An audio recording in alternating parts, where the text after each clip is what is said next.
What's up guys, c'est votre boy le 11. Aujourd'hui, on est là pour parler de Spotify et de son nouveau système de redevance qui va affecter les artistes à partir du début 2024. Il faut savoir que ces informations proviennent du site internet Music Business Worldwide.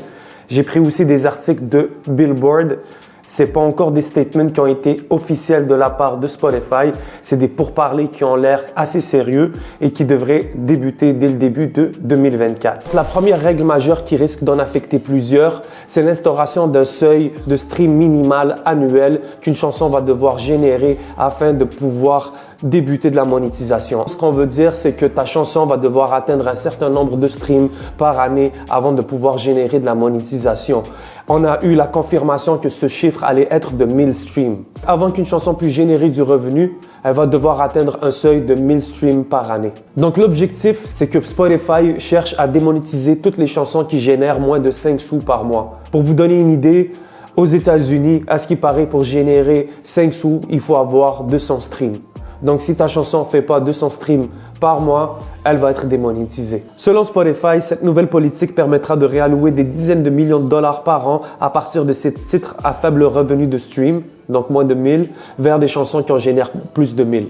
Donc, on parle d'environ 40 millions de dollars si on se fie aux dernières années. Comme je vous ai dit au début, il y a eu 3 nouvelles politiques. Celle-ci, c'était la plus importante. Donc, pour en revenir rapidement aux 2 autres. Donc, la deuxième, c'est l'instauration de pénalités, d'amendes, en fait, envers tous ceux qui vont frauder le système de streaming. On a souvent entendu parler de PermaStream où on avait peut-être des ordinateurs, plein de téléphones qui généraient des streams en continu.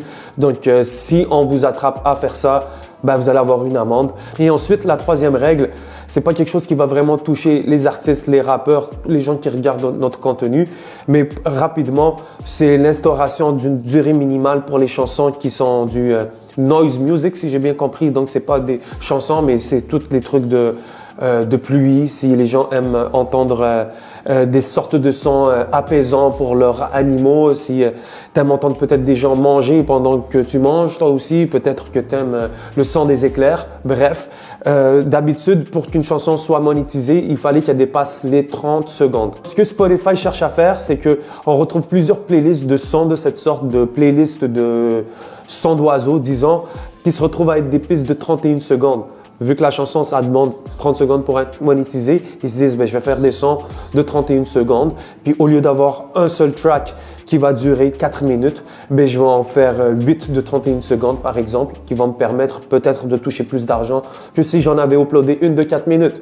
Bref, c'est un peu technique, c'est beaucoup de calculs, mais au final, je pense que la chose la plus importante à retenir, c'est l'instauration d'un seuil minimal de stream annuel qui vont permettre aux artistes de générer du revenu. Tout ce qu'on a avancé n'a pas encore été officialisé par Spotify.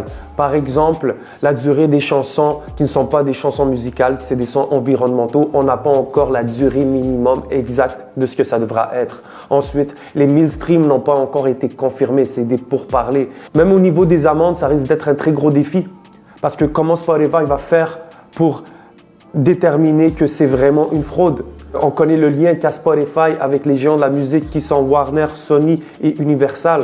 Donc, comment est-ce qu'ils vont faire pour donner des amendes à les compagnies qui leur offrent la musique, qui leur donnent le droit d'utiliser la musique de leur artiste? Est-ce que Spotify va vraiment oser donner des amendes importantes à ces géants-là ou est-ce que ça risque d'être des artistes émergents qui vont se retrouver dans la sauce peut-être contre leur gré, qui vont tomber sur un algorithme qui ne comprend pas le système viral d'une chanson? Bref, il y a beaucoup de questionnements qui sont amenés. J'espère avoir pu développer cette histoire de la meilleure manière possible. Je pense qu'au niveau des artistes, c'est important de savoir que Spotify va changer la manière qu'il paye les artistes, qu'il vous paye au final. Si vous avez des questions, si vous avez des commentaires à ce niveau-là, si vous pensez que j'ai oublié de dire quelque chose ou que j'ai mal interprété quelque chose, n'hésitez pas, on est là pour discuter de ce sujet-là qui va clairement se développer au cours des prochaines semaines. C'était votre boy le 11. Si la vidéo vous a plu, n'hésitez pas à like, n'hésitez pas à commenter, n'hésitez pas à partager ça avec vos amis. Et si vous avez un sujet que vous voulez que j'aborde, n'hésitez pas à m'en parler. On se voit très bientôt pour une autre vidéo.